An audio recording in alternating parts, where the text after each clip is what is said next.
Hi and welcome to episode 4 of Trucking On with Dave McCoy, the New Zealand Trucking Media podcast series. I'm Dave McCoy. I'm alone today. I don't have my business partner Matthew Smith or any of my working colleagues with me, so you'll have to put up with my company for the show today. And what a great show it is. We kicked off the podcast series with the arrival of COVID because it gave a great opportunity to kick us in the butt and get the podcast series going and get some information out to people. But now we're going to head off in the direction that we always wanted the podcast series to go.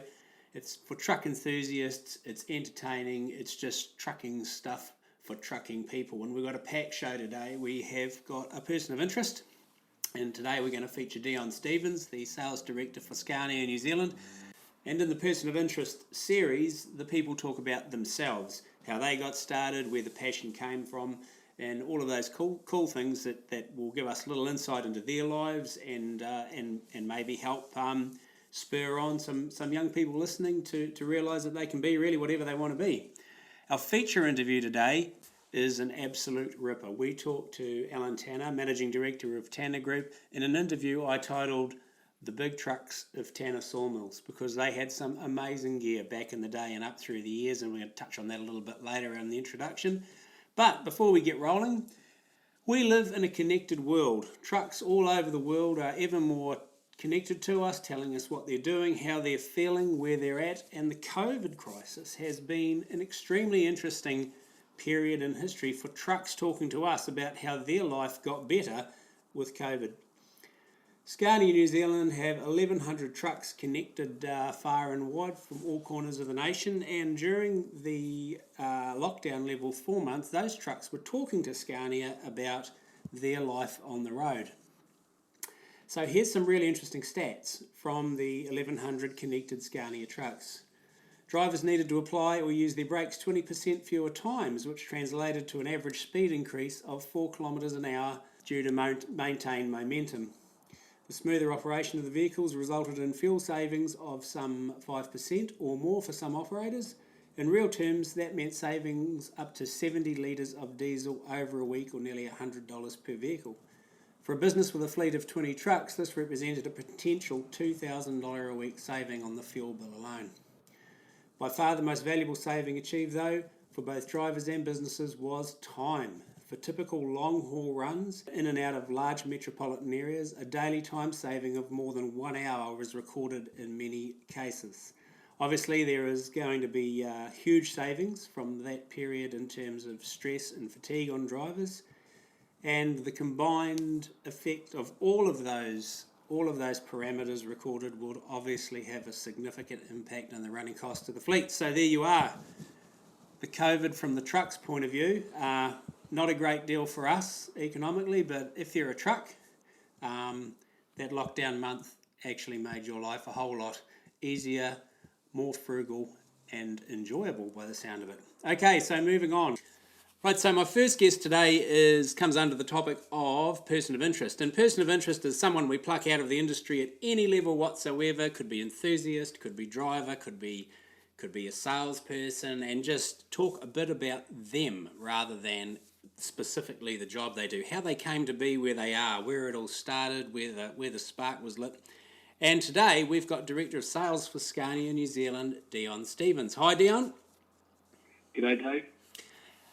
Okay, so you're our person of interest, and we're just going to hook straight into it. And I know that you're a truck mad man, just like myself. And so, like, where's home for you? Where did it all start? Where did you go to school? What ignited the flame? Yeah, look, thanks for the opportunity. For me, you take me back to a few years or decades just to find out where it all came from for me. But I grew up in a town called Waimea, which is in the Hutt Valley of Wellington. And when I first went to school, we had to catch a school bus. And this school bus was a screaming Detroit and a big monster of a machine for me as a 5-year-old. And for me, I just thought that it sounded cool, it looked cool, and I wanted to be a bus driver. And then from there, right through my primary school, it was either trucks or buses. And then I can reflect on having a passion for trucks. And my family were in the transport industry. No one was involved driving or anything like that. But my father's friend was a truck driver.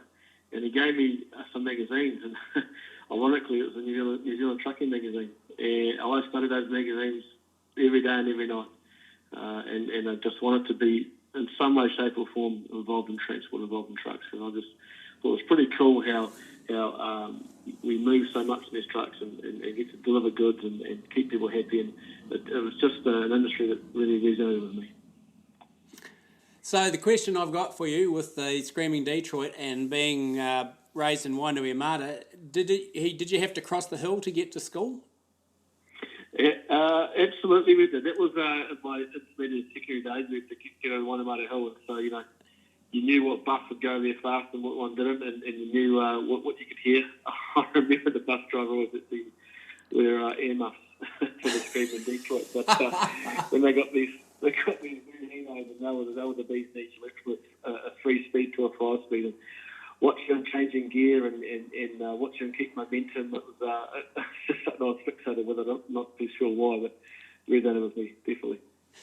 No, that's amazing. What a cool machine to go over the hill in, and I think we were all fixated with Detroit. So I remember local carrier and in my area used to say they convert fuel to noise. Yeah, very true. Yeah, I think with people in the transport industry, you fall in love with diesel at a young age, and it's the noise or the sound. I'm not so sure, but it's horsepower. Yeah. 100%. So first jobs from school, how did you progress the passion? Yeah, so as I said earlier, none of my family or friends were involved in transport, so I wasn't around kicking stones and cleaning trucks from a young age. I just had a passion as I went past. So I was at school, didn't really know what I wanted to do, like most guys. But then when things weren't working for me at school, my father said, it's best you get a job, and I was working part-time at the local New World, so they gave me a full-time job, and I was there for a little bit, picking up trolleys and packing shelves. But one thing that really taught me was around customer service. Really enjoyed interacting with people and satisfying a need or what they required and keeping people happy. I lasted there for about 18 months, and then I went pumping gas at the local BP, and I really enjoyed that because you just had different people to interact with really, really quickly and in and out, obviously filling the cars up. But there's one guy there that used to bring his truck in, it was a 4x2 Hino, and I said, mate, I'd love to be driving trucks for a job. And he inspired me. He said, well, you get your licence, you can drive this thing. And well, there you are, I'm away. And told my parents what I was going to do, and let's get into it.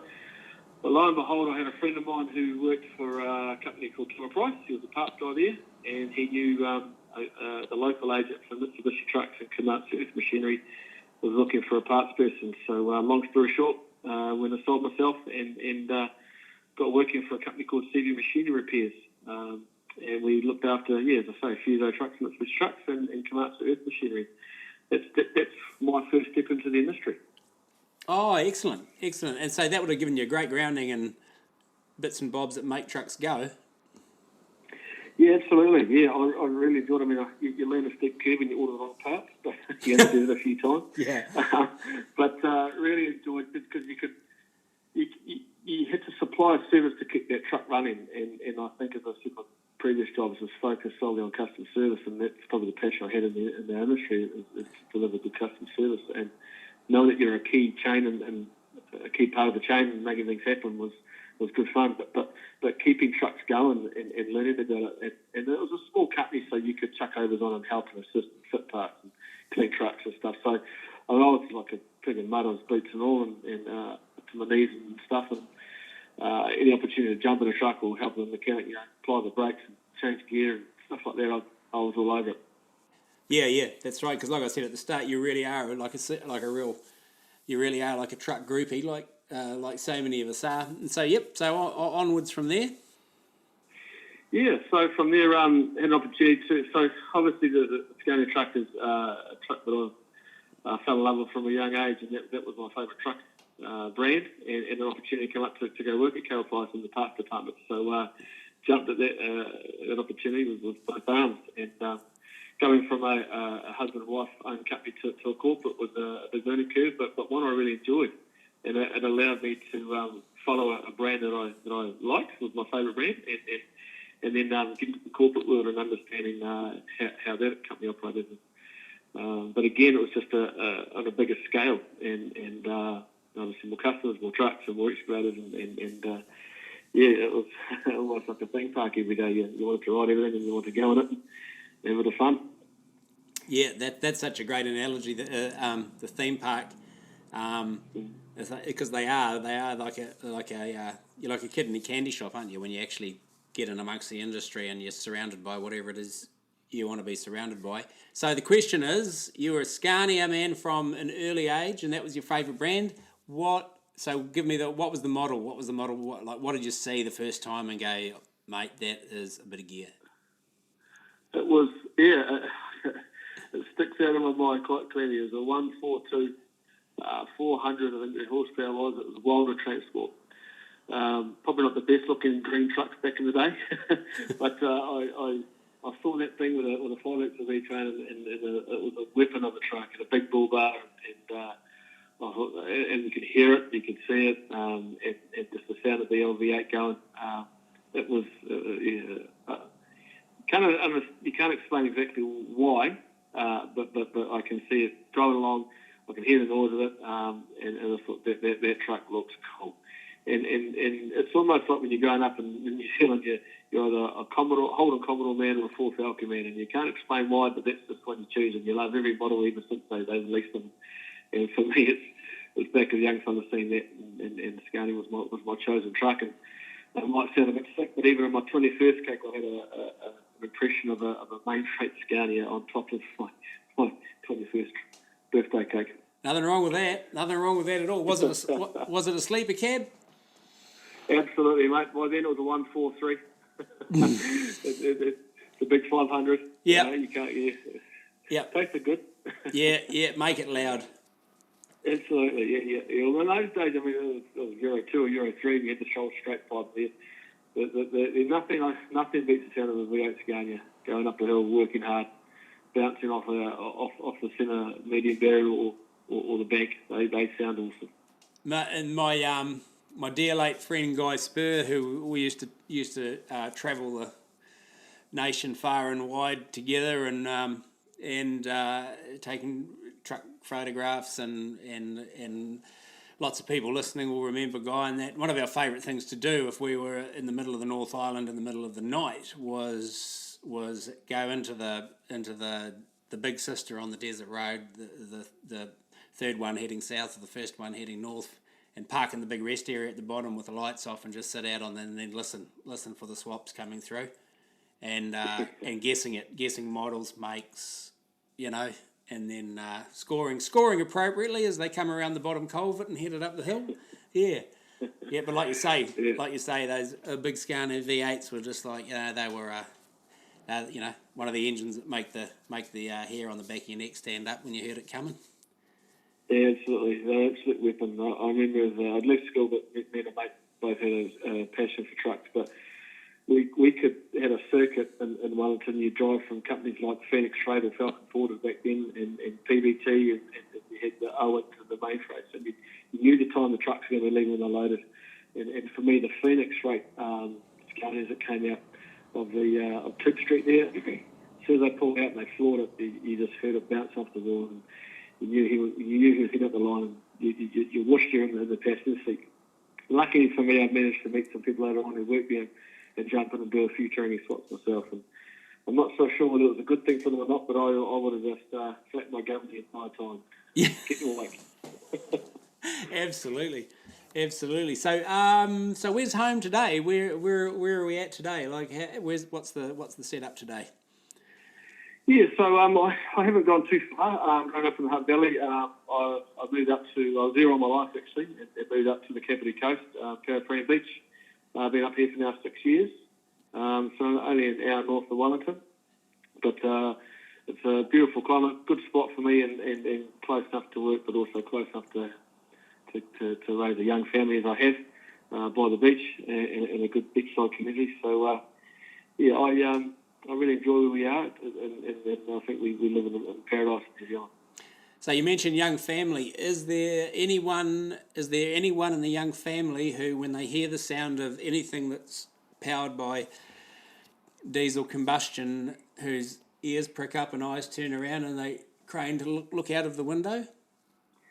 Absolutely, mate. I've got to have one in training. So I have 2 sons and 2 daughters, and I have an adult son, but my youngest son, who's 11, he is an absolute Scania freak, and I might have a little bit to do with that. But my daughters, you know, they tell me they like other brands just to wind me up. But my son, we went on a holiday, actually. We were driving up to Taupo, the family, and I think he'd done about 5 or 6 at the time, but we're driving up to a truck, and my son could tell you if it was the Scania model from behind. And when my wife asked, how do you know that? He said, Mum, can't you see the mirrors?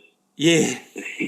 He could disseminate that by the mirrors in a bit of shape. And that's a proud moment for me, but a rolled eyes moment for my wife. But he is absolutely passionate about Scania and about transport. And at the moment, all he wants to do is drive a truck.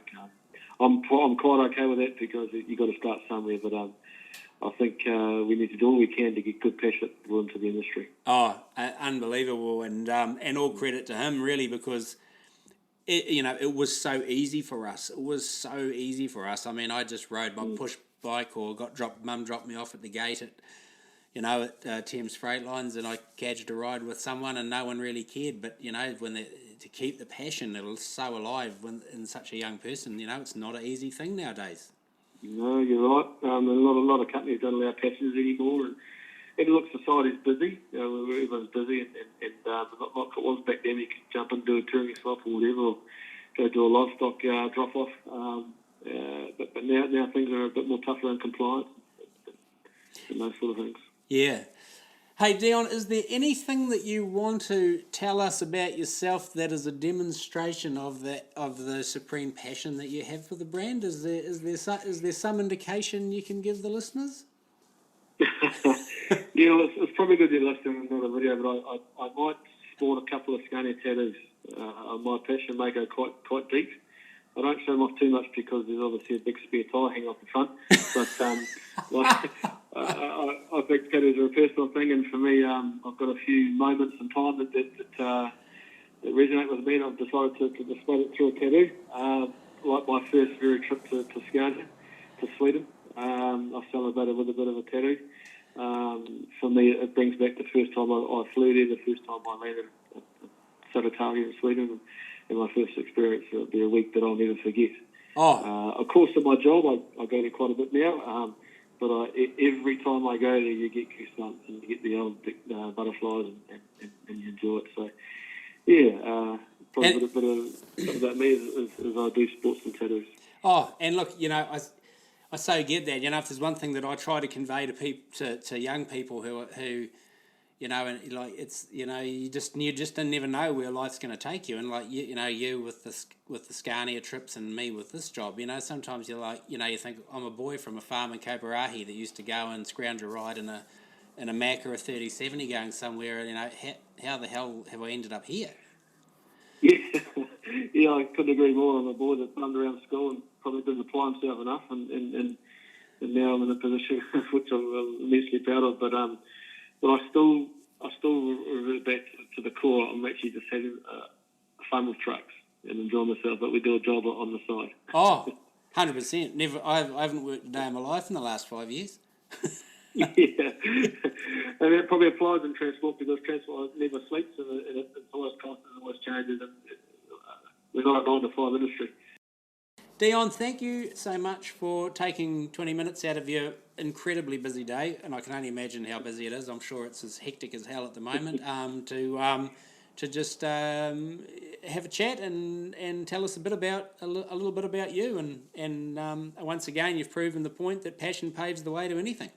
Thanks, Dave. Really appreciate it. It's always good to talk and reminisce on the old times and talk to some fellow passionate people. But appreciate the time. Thank you. Awesome. Thanks so much. Cheers, Dave. So there we have Deon Stephens, Sales Director at Scania New Zealand.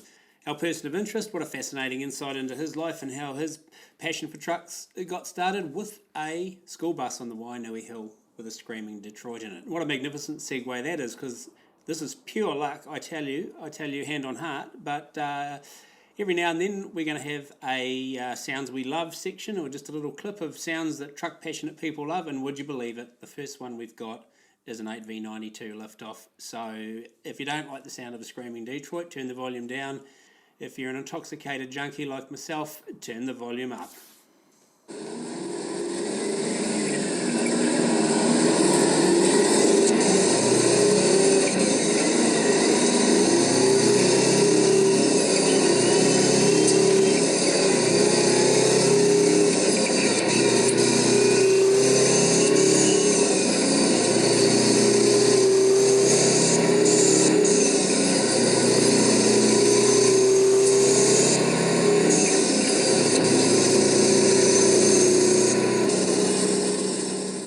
Okay, ladies and gentlemen, boys and girls, if you are the real deal, if you are the trucking enthusiast, you absolutely won't want to miss the next half hour of Trucking On. We have the rare privilege of having Alan Tanner, Managing Director of Tanner Group, do an interview with us that I've entitled The Big Trucks of Tanner Sawmills. So for those of you that don't know, Tanner Sawmills was located on the eastern side of the rugged Coromandel Range, and they had a fleet of really cool trucks over the years that used to breach the Coromandels in order to get their timber to markets and logs back to the mill. When you're talking companies that have owned neat trucks, Tanner Sawmills is one of those ones that's really difficult to surpass. They've had very early W model Kenworths, even earlier K model Kenworths. They've had Max Superliners. They've had CL Max with 600 Cummins power in them. They had some incredible trucks in their time. One of the K-Block Cummins Kenworths with a 525, the famous KW 525 trucks. And Alan Tanner remembers the spec, the way he bought them, how he spec'd them, what they were bought for, what they did with them, every single truck. And that's because Alan's a real machinery and truck enthusiast. Not only did he have a passion for the business he ran, but he had a passion for the machines that felled his timber, carted his timber, carted his logs, ran his sawmill. He's the real deal when it comes to the machinery buff business owner. And he's a pretty rare guy to get to. He's a very humble man, like the doers of his era.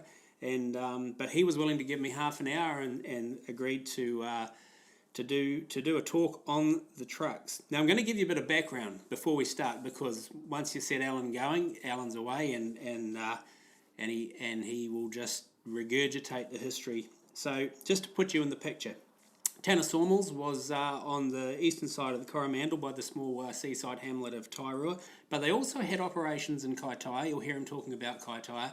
And they also had operations in Natchez, Mississippi in the US for a period. Now, so you'll hear him talk in the interview about buying Peterbilts for Mississippi. So that's how that sort of dovetails into it.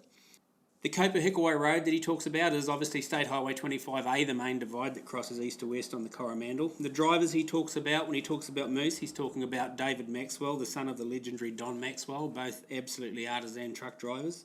John Harkmer is John that he talks about, another amazing operator. And again, the only real definition that you can tag to John Harkmer is an artisan of the truck driving craft.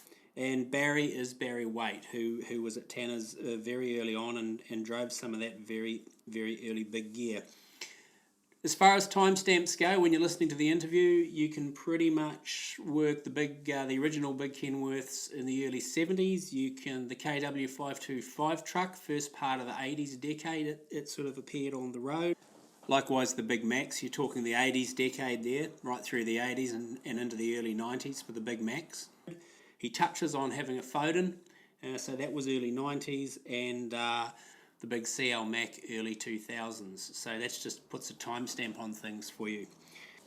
For those of you that need some reference points geographically, you'll hear Alan talk about the trucks doing runs from Tairua to Kaitaia. So that's the eastern side of the Coromandel to obviously about as far north as you can get in New Zealand in terms of a decent sized town. And that's a 463 kilometre lead. So when he's talking about doing rounders, and that's crossing the Coromandel and all the big climbs up north, and remembering that it's all pre-Puhoi extension on the Northern Motorway system. So it's Albany Hill, all of the in and outs of the bays, Orewa, Wairewa, and then on up north into the really big country. In terms of Alan himself nowadays, he's definitely qualifies for Winston's gold card. There's no question about that, but he is far from retired. He is as active as you can imagine. The group today is the big sawmilling halcyon days of the sawmill, and the big trucks have gone, but it's a healthy contracting, karting and farming entity. Alan himself still lives right beside Tairua on the estuary there, beside the mill where some magnificent trucks left over the years loaded with good chunky loads of timber. Okay, so let's get going. We pick up the conversation with Alan when he's talking with us about some of the earlier nightmares in terms of Ford trucks struggling with the Coromandel Ranges, and he's just talking about a Ford that they got that was had the first tandem axle at the rear. So here we go. Alan Tanner on the big trucks of Tanner Sawmills. The series of one of the first tandems that they built, and that had a Turner gearbox. And when we did a bit of log export when things were real bad in '68, we decided to sell a few logs to the exporters, and so we got that way that it used to spend half an hour in low gear up the Kobe, and so that it did that for about 10 trips, and it took low gear clean out.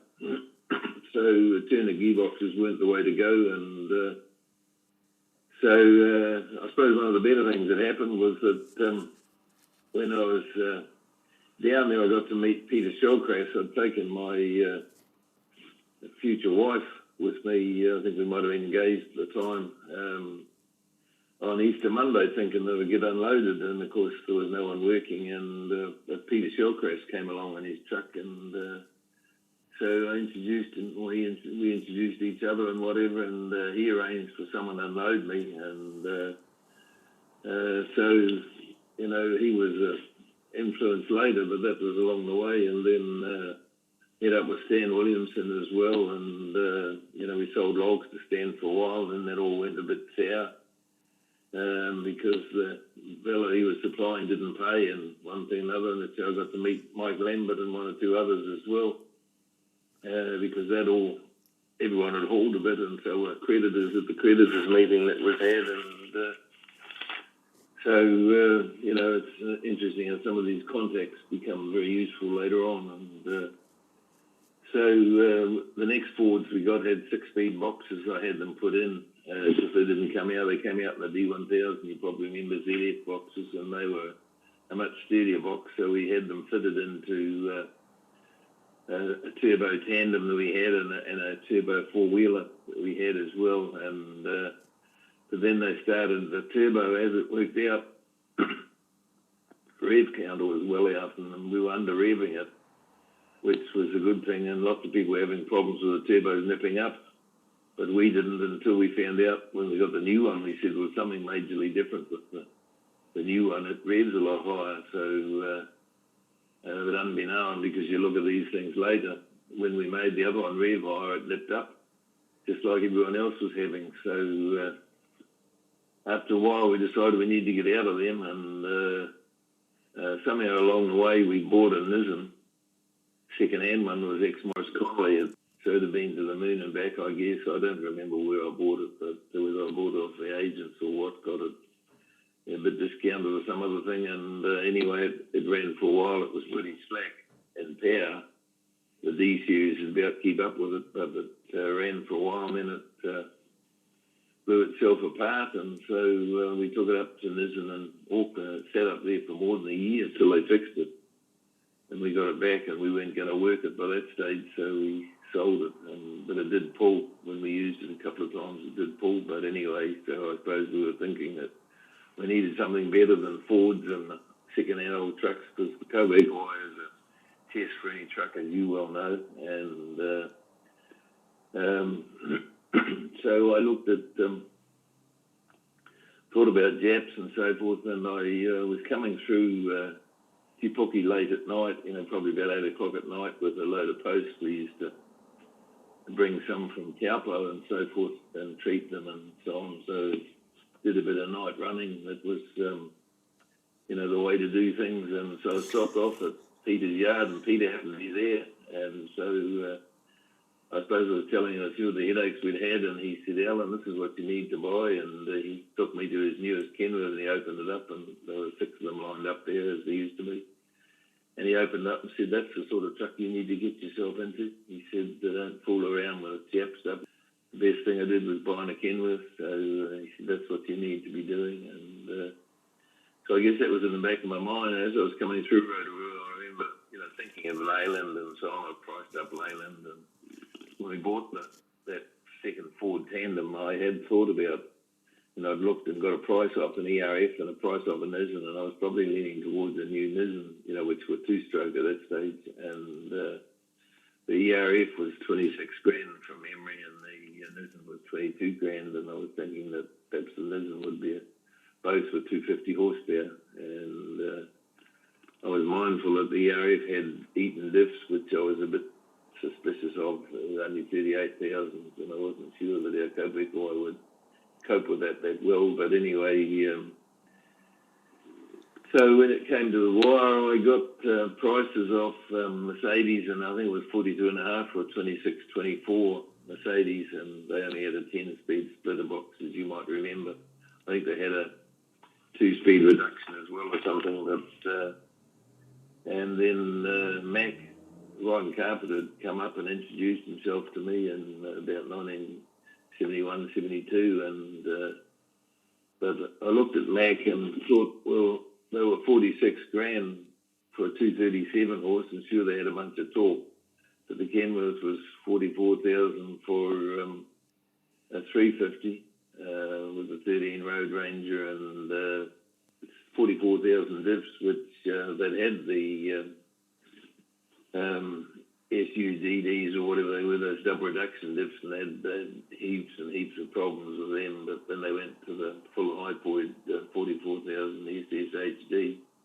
They stood up pretty well, so I knew that in the diff department they were quite good. And they had a 13 Road Ranger and the Cummins engine, the British-built Cummins, I had a bit of suspicion about, but at the same time, I thought they were probably the best of what was available, and I looked at Leylands, thinking of Leylands, and as they turbocharged them and so forth, I remember stopping off at Rotorua on the way back one night and going in there and looking, and there's all these trucks with 20,000 miles on the speedos, turbo Leylands were in bits. And I thought, well, I wouldn't want to touch something like that, would I? Because we're trying to get out of problems, not get into them. So that pretty much sort of convinced me that we probably needed to go and get something decent, and so the Kenworth at 44,000 and so forth, but the wait list on them, they had them coming all right. Ken Frost was sales, and so late 73, we were ready to order something because we just felt that we needed to get on and get something decent and get rid of the Nissan and get rid of the Fords. And so the first they could deliver one was in July. Well, it was going to be May or something of 74, and we'd cranked the mill production up a fair bit and so forth, and we had a Labor government, so things were running along reasonably hot in the timber industry.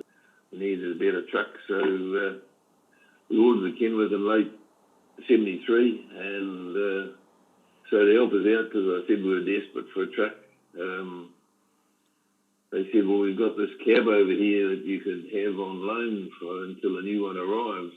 So I think we were paying some sort of rent or whatever it was, and Delos were real good at sort of being user-friendly and so forth, and Ken Frost was certainly a good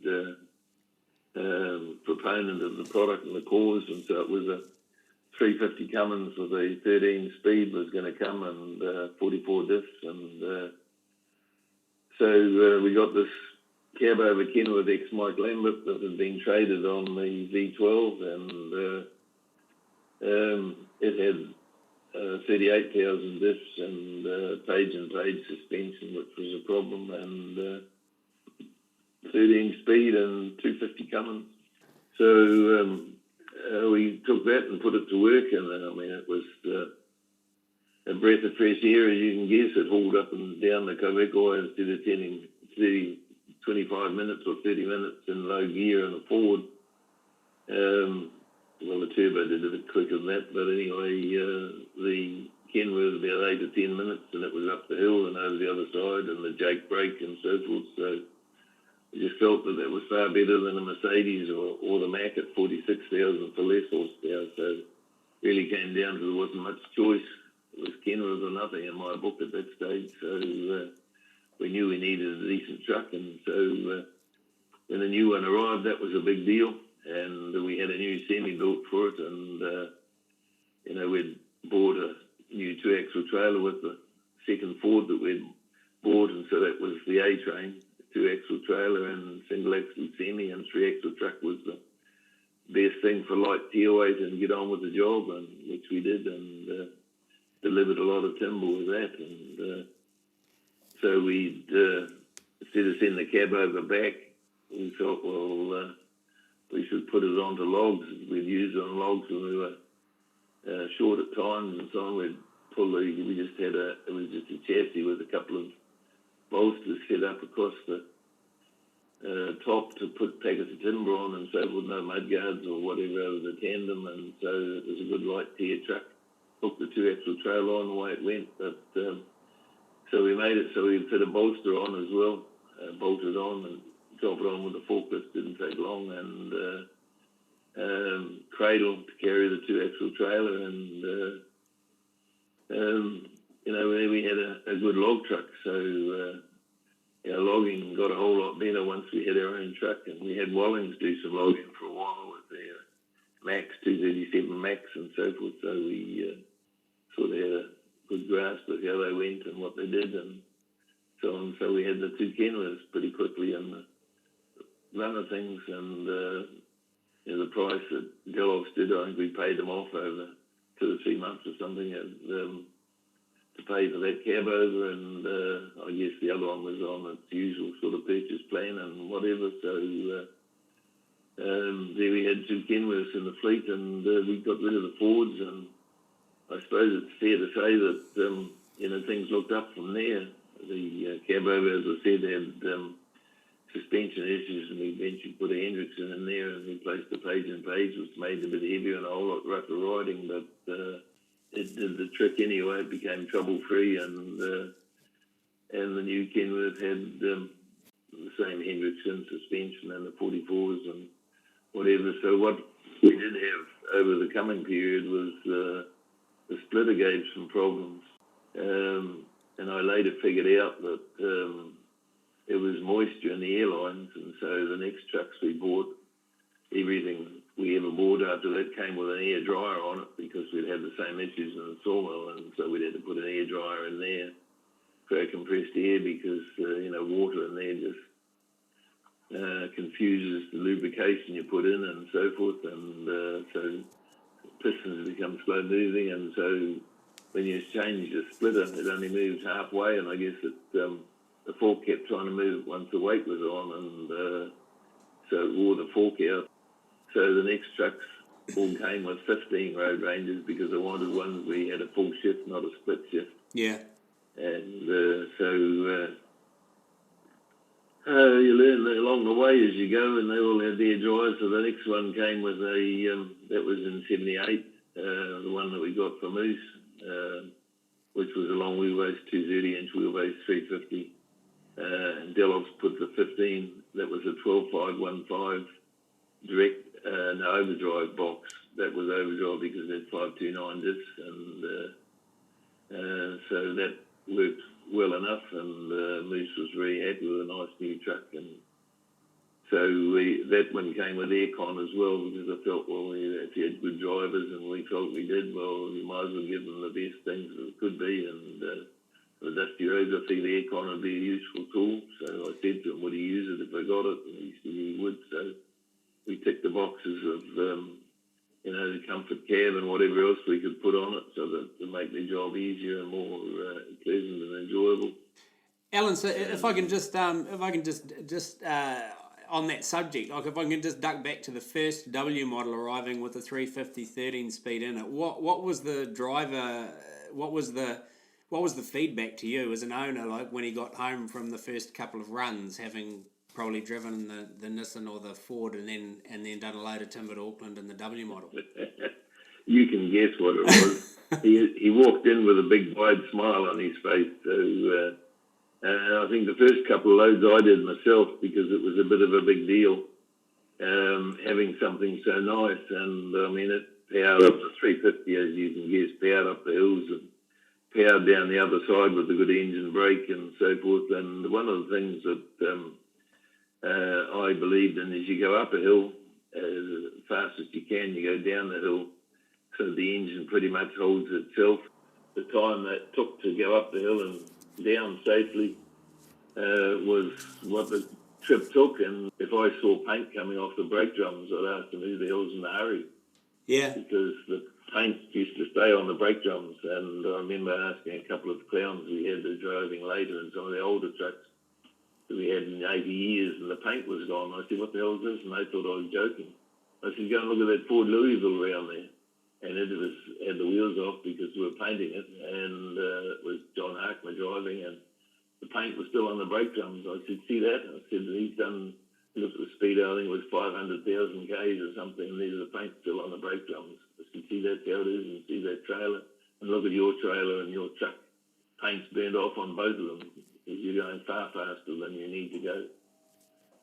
So yeah. I guess I was reasonably blunt on those sort of things, and guys understood that, and they knew what the expectations were, and the goal was to have nice gear for them and gear they could be proud of. And as you can probably remember, that Kenworth was the first Kenworth in the region. Don Gordon got one at similar time, just a couple of months after we got ours, and but when we got that cab over, it was the first Kenworth in the region, and at the timber yards and so forth, lots of customers said, boy, we love your trucks. Yeah. And so it gave us a profile as a company as well.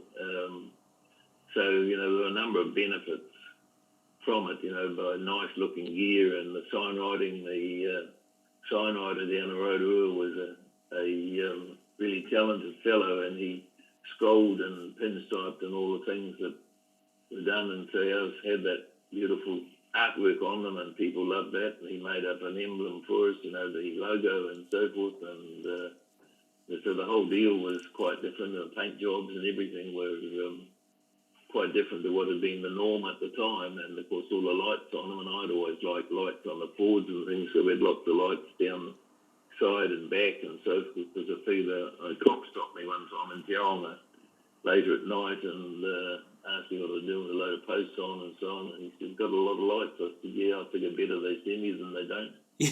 He said, well, I can't really disagree with that. So and he let me carry on. I mean, he asked me where I'd come from. He said, oh, some coffee place the other side of Tipuki. Because you remember in those days, rail had it all, and we weren't supposed to be doing those sort of things. So yeah, that's right. An era that we can barely comprehend now. And so well, Kaitaia was another challenging one. So that was we had lots of run-ins with the long arm there, a bit like along the lines of Scott, but they got to know us and so forth, and they would look out for mufti cars that they had hidden tucked away and so forth, and so we had a drop-off yard with a forklift in it where we could unload and reload, and they couldn't do much about that. So. Yeah, and so that's a really interesting segue, the Kaitaia, mentioning Kaitaia, Alan, because obviously the journey continued, and there was some more there was a cat-powered one that came into the fleet, which we won't linger on because that wasn't probably the greatest truck for you guys. But the Kaitaia thing brings us further up the line of history to a K-block Cummins and a W model Kenworth in New Zealand, and the KW 525 truck, and that was all about Kaitaia, wasn't it? Yeah. Well, the first thing that happened there was a Mack Superliner. You might remember that when we bought Kaitaia, and of course at the time there was good depreciation because it was a bad area up there, so you got, I can't remember, it was 40% depreciation, whatever it was, it was very attractive, and the truck when we bought it was in Kaitaia's name, but it was partly because of the wood we were bringing down from there, and we wanted to be able to bring it down and put it on the rail wasn't an option, as you can guess. Couldn't give customer service, and we were counting on giving customer service. I mean, we were recognised for service and so forth, and giving them the specific lengths of timber that they wanted urgently and so on, and so it needed to be done by truck. They got a hold of us and said, well, we've got these Max component built. I mean, they'd tried to sell us Max over time, but I was not keen on, a truck that was all the one thing, one engine, one gearbox, one thing, all the parts all had to come from the supplier. Whereas a component built truck, I felt, gave good insurance. Carl Capstick got a hold of me and said, we've got a component built truck, it's got all of the right gear, which was the 44s and the Rockwell suspension and the 15-speed 12515 Road Ranger and the Cat engine. And at the time, I was pretty keen on Cat engine. Anyway, so it was a 380 horse that they'd brought in. As you remember, the 6 of them were brought in for Panpack, and Ron didn't get the order because it went to Road Boss instead, and so he had 6 trucks to sell, and so we looked at that and thought, well, they were very competitively priced. It was better than the Kenworth. I think it was about 10 grand cheaper than the Kenworth. So we bought the Superliner and bought a new B train for it, and put it to work in Kaitaia, and it was a wonderful truck to use, and it pulled a lot better than those Cat engines hang on, as you probably realise, and up the hill they pull and pull, and it powered off up the hill with a good load on and so forth, and delightful thing to drive, and the cab was nice and comfortable with the air ride in the back and so forth. So Kenworth kept saying they were going to bring out an air ride cab, but they were pretty slow in getting it to fruition, and so then I looked at it as we were doing those trips, and there weren't logbooks. Well, yeah, we didn't have logbooks at the time. We had waybills. We had to have a waybill, and they wanted waybills for where you were hauling from and so forth. So we could write up waybills easy enough for the right places and the right times, and they would stop us. So John Hartmore would leave at about 1 in the morning and come down with a D-Series Ford down to Cummins, powered down to our depot, Waipu, and unload a load, and then the Barry was on the Mac based at Tyre, even though it was really destined for Kaitaia. That was the plan, and Barry was using it in Tyre, and so he'd run up to Waipu and pick up the load and bring it back for the customers and so forth. So the D-Series would drop the load in at about 3 or 4 in the morning at Waipu, and then we'd pick it up and take it on. So what, and getting very tired and so forth, they do runs up to Kaitaia at times as well, direct, and so I thought, well, speeding them up the hills and down the hills and so forth is the best thing I can do to lighten the load on these tiredness. So I talked to Gelofs about a V8 Cat, because I was this Cat fan, V8 Cat powered Kenworth. They said, well, it won't fit in a Kenworth. And I said, well, I've seen it going down a production line in the factory in Seattle. Saw a truck going down the production line, a Kenworth with a 3408 in it. They said, yeah, but the turbo's on the wrong side because of the right-hand drive, and so that's why it can't be done. Said, we'll give you a 450 Cummins. I said, I don't want a 450 Cummins. They had 2 or 3 of them in New Zealand, and I said, well, give me a 525.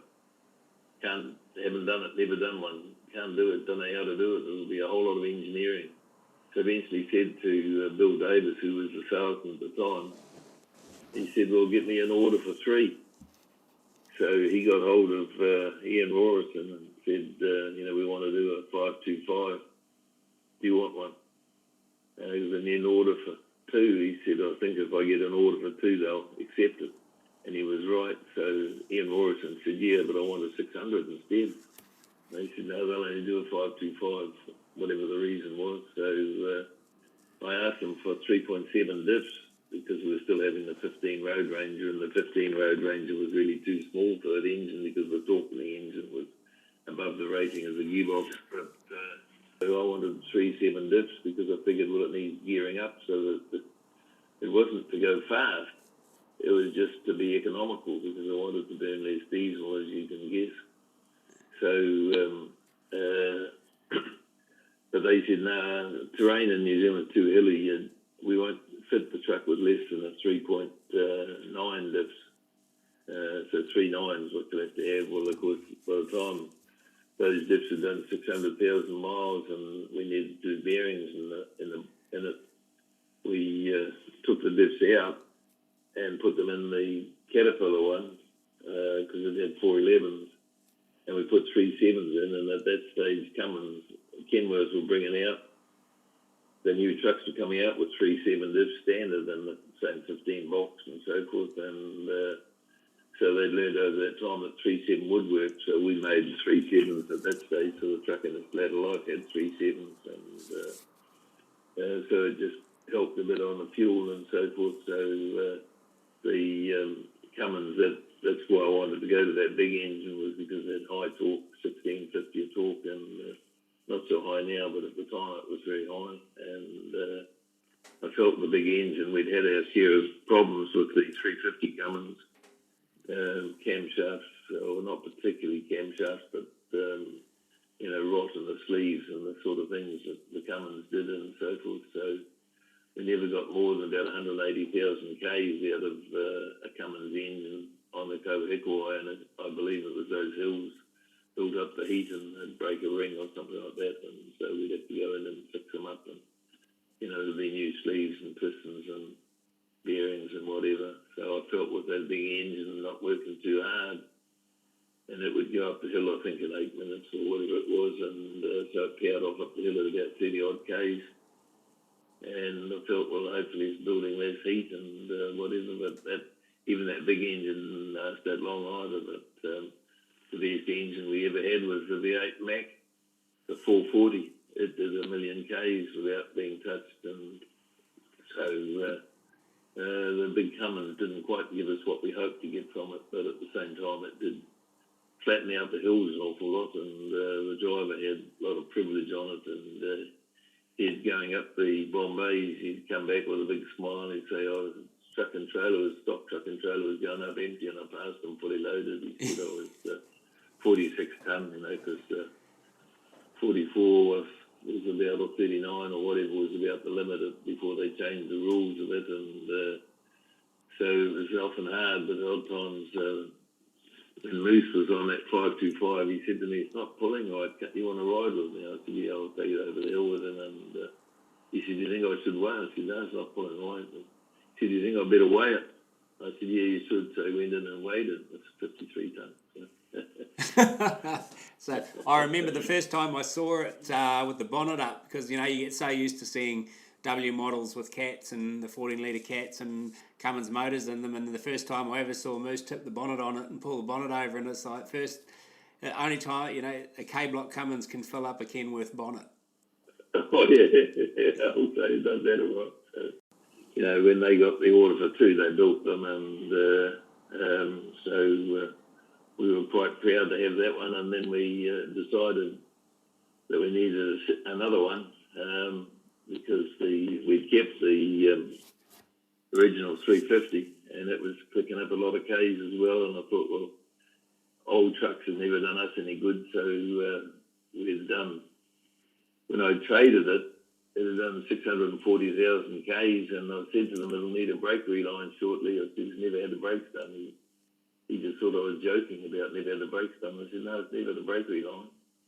He couldn't believe it. I said, well, it's the drivers, So that was a measure of how it was. It never had a brake reline. And so out of interest, we traded that one for, we bought it for 44,484 and we sold it for 61,000. So we traded it. So. Yeah. And you were talking before about the arrival of the V8 Max. So were they spurred on by the success of the 380? Like, did they come by virtue of the good run from that truck? Well, Yellowfin King, as you might remember, had gone out of business, and so the new agency, it bounced around for a bit. I think ISP had it and somebody else, I can't remember. they never really connected with us, and so one way or another, and Mac were always there, and Ron Carpenter was, and Carl Capstick, as you can guess, and so they kept at us about a Mac, and so eventually we decided we'd take a 440, and because that was the biggest horsepower they had. I was disappointed it wasn't more horsepower, but so we bought that, and that went into work and was doing okay, and then we needed another one, so I think the 440 was it wasn't a replacement. I think it was an additional truck. And the 500, I think we traded something on the 500. I can't remember, but so that went to Kaitaia as well, and so the 440 came down to Tyra at that stage, and 500 was up, and they had the 380 and the 500 up in Kaitaia. So two superliners up there, and we had one in the field down here at that point. So the 525 was mostly downhill, though it ran up there at times, often enough, to do a trip up and back. And could certainly do it in good time. So the Max, but then it was about the time our daughter was getting married. You might remember that we had, she said to me, could she have the trucks as wedding bridal cars? And I said, sure, why not? So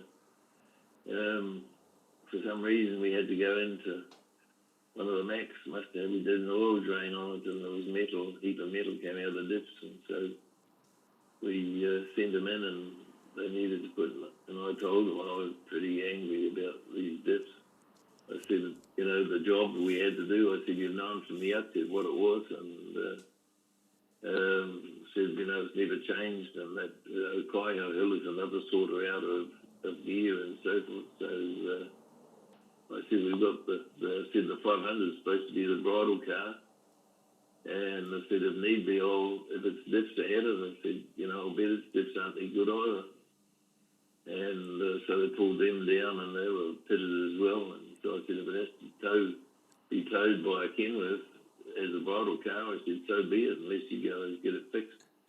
He said, we'll take care of it, and they did too. So new dips went in both, but I had to pay for the first set of dips in the 440, and I said, this ain't right, it's not, So then a few months later, the 500 was in the second set, and the 440, for a start, they reckoned the oil or some other thing, and I smelted and snarled at them about that. And so when the second set had gone as well, I said, see, you got a problem there. So the samples and things were sent over to Allentown or somewhere where there's researchers and so forth, and they decided the metal wasn't up to it and so forth. So they credited me what I paid on those dips, and they did the job on the 500 for nothing. Right. And that Motor Truck have always been tremendous at product support. They have any of the other agents licked for dead with regard to we'll take care of it, we'll fix it quick. The 440 did have a problem with the block. I told them that it was leaking a slight bit of water under the head, and they said, they said, you better bring it down. And we took it down and said, we can't afford to do without it. They said, just leave it with us, we'll do it. And they swapped the block in 24 hours. They had it down there, and it was, out, and another block put in, and no bill. So the truck was mobile again, and that sort of service is just hard to go past. Yeah. I knew that was very good. Even if lots of other operators tell you how the service they got on a Mack truck was just impeccable. Yeah. They'd work all night to make it happen, and there's no question they did that for us. So, and you were saying that 440 was a great truck for you historically. By the time the time you'd run your course with it, had been a really good machine to you. Yeah, well, that engine was the best engine, as I said, that we ever had. We kept track of it when it was with the Provincial, as you might remember, and it did over 1 million Ks before the engine had to be touched. Yeah. So it was the only one that had stood up so well, and I don't know whether you remember our 500 having a bit of a challenge. Yeah. John was coming out of Kaitaia, and the mechanic had a habit of, he'd service at the weekend, and we're always very meticulous on our servicing, as you would guess, and they used to get upset with them, both drivers did, with the mechanic, because he'd overfill the sumps. And it got to the point where they told him, well, if you overfill it, you drain it again. You take the surface out. We don't want to be running it over full sumps. So unbeknown to John, it was serviced over the weekend, and unbeknown to him, he overfilled the sump, and so he dropped the dipper of oil out of it, and then he put the sump plug back in, and what happened was he had only put it a couple of turns up. He came back and checked it, and it was full, and he forgot he hadn't tightened the sump plug.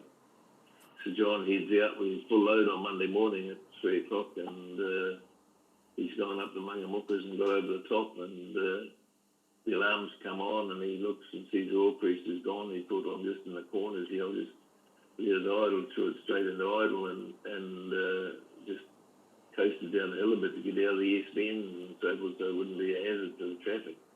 But it was the heat and whatever, even though it was a premium oil and so forth, it just locked up. Yeah. So he towed it down to Whangarei, and new block, new everything. So I think it was $40,000 for another engine to rebuild the thing and get it underway again and so forth. So that disrupted the life of that engine. So we didn't have the same mileage because that one I think was at 440 or 460 or some other mileage, and so it was disrupted by that. And so we started over again, and but the 500 did pull well and ran sweet and so forth, but the 440 certainly seemed to have the last ability. 500 was the last Mac we bought. Went back to the phone with the 4 1/4 cat in it, because I was still a bit keen on cat, and then it was when Mississippi, we were buying a Peterbilt, the guys used to come in and I'd talk to them and for their trucks, and I said, this guy got a new Pete with a Cummins in it, a 500, N14 500.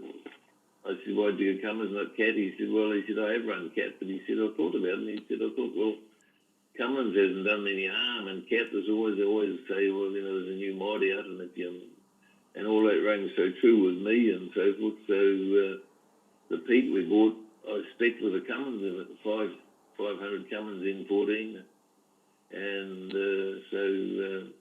at that stage I sort of thought, well, Cummins isn't that bad, because the product support from Cummins is much better than Caterpillar. Caterpillar are pretty tight on any credits or anything like that. So,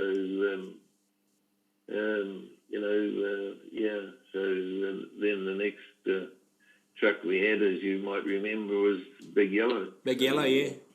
So, I was still committed to this view of horsepower was the way to go, in as much as it wasn't speeding that we were looking for, but the ability to go up a hill quickly and get the job done and so forth. So we were a bit keen. We didn't have much of a rapport with Kenworth or anything, so we were a bit keen to get a Mac if we could, but they didn't come up with any bright ideas about Mac, and so we were at the point where we virtually decided to run with a Freightliner with a signature engine in it, and then Carl got hold of me and said, well, they can do a CL XCUS with a signature engine in it, and an 18 box and Meritor 44s and so forth. And I said, well, yeah, because I knew that with the CL would be a lighter tier weight, because they could do a Titan or some other thing, and that was going to be far too heavy and big and whatever. So we plumped for that. So that was built in the US, came into New Zealand left-hand drive, and the motor truck converted it to right-hand drive when it got here, and set it up, and they lifted it up. We had the cab lifted, the cab and the hood, and then we lifted up 2 inches and gave better airflow underneath the cab, clearing of for cooling and all that sort of thing. And of course, from the first truck we bought in 1990, everything from 78 on, we never bought a truck without having, or a trailer or anything, without having tubeless tyres on it, because I felt, well, that was how we needed to go. And interesting, that was how the way the industry went later on anyway. And So from 1990 was the same deal on alloy wheels. I figured, well, why wouldn't you buy them with alloy wheels? We wanted the lightest gear we can get. So the CL came in at about 8.7 tonne, I think, 8.65 or something like that, with fuel and everything in it. So with the alloy wheels and tubeless rubber and the cab lifted up and all the bits and pieces and motor trucker, always were excellent at speccing things up. I mean, we said, well, can you do this and that? And nothing was too much trouble. I mean, they wanted every little thing to be done as we wanted it and so forth. And I mean, bits of alloy fixed here and bits of chrome there. So it was my son that said, well, we needed to change our colour scheme. He told me that when we were thinking of buying a second Pete in the US, he said, there's a colour you don't see much of. It's called Mayfield Dairy Yellow, and it's a bright yellow. He says not many of them around, but he said it's akin to a Peterbilt colour. And the yellow and alloy and chrome is all you want, single colour. He said that's the way of it. So the first Pete we got was red, and so the second one was that yellow one that was factory built for us with our name on it and so forth. And so it was yellow, and he said, well, we need to do the same here. So he said, so that's how Big Yellow came out. People wondered what had happened to us because the fleet was sort of recognised with its colour scheme and so forth, and then Big Yellow turned up, and people wondered, well, what happened? Well, that was what happened. So. Yeah, it was a very striking truck, though. It was a fantastic truck for me personally. It was always a good luck truck for me because I had a driver, Big Yellow, when John was driving it one Saturday, yep. and it won me top truck poster in the magazine once. When remember That's we right. all went out on the bridge and took some pictures, and it was a rainy day, but like you say, that colour was so bright it brightened up the rainy day and got me the poster. Yeah, no, I remember that. And David was very proud of that, as you can guess. So. Yep, and Big Yellow was a good machine to you, like across the course of its life. Yeah, interestingly, the box, like I went for a Mac box because I thought with that torque and so forth, it'd be a better box than the Road Ranger, but I don't know whether it did last better. Yeah. We had to go into it once at about 600,000. It did some bits and pieces in there. I think from memory it cost about 10 grand. So, but apart from that, the diffs were, they were the 46 Mirators and excellent, and the airbag suspension and so the Cummins engine and Mac box and Mirator diffs. I mean, we could have had Mac diffs, but I said, no, Mirator's what's coming. So it was excellent. Everything about it was spec for how we wanted it, and just a beautiful truck, a delight to use and very user-friendly. And, I don't know how we could have built a better truck. So, and price-wise, it was very cost-effective compared to Kenworth or something, and tier weight, I think, was a bit lighter. And so I was pretty keen to have a Mac because, I just thought they looked sharp, and we'd had a good, beautiful people to deal with. I just can't speak highly enough of them. So. Well, Alan Tanner, it's a Sunday afternoon in late May, and we've just had the privilege of the most amazing discussion that I've titled "The Big Trucks of Tanner Sawmills." It's been an absolute privilege and a pleasure to have you talk about the trucks and how they all came about and the stories behind them. And hey, thank you so much for your time this afternoon. Just can't thank you enough. Yeah, well, it's been a pleasure, Dave, and all the best. So, look forward to hearing from you in due time. Okay, thanks very much. Enjoy your day. Well, there you have it. What an absolutely wonderful treat. I certainly enjoyed doing that interview. I hope you enjoyed listening to it. Hey, I hope you've enjoyed episode 4. That's the way we want Trucking On with Dave McCoy to be. It's a truck enthusiast retreat and the opportunity to grab a bottle of your favourite beverage and listen to some great people and some really cool content. So, just before we go, remember our New Zealand Trucking Magazine, New Zealand Trucking Media KYND app, downloadable for both Android and Apple, in conjunction with Dr. Tom Mulholland and Marsh Insurance. the Kind app, the access code NZTruckMag. Remember, you're not just doing it for you, you're doing it for your loved ones who want to make sure that you do your checkups, that make sure you're in a happy place, and that you'll do 1,000,000 Ks without needing too much of a top tune or an out-of-frame overhaul. So take care, talk to you next time, and keep safe out there.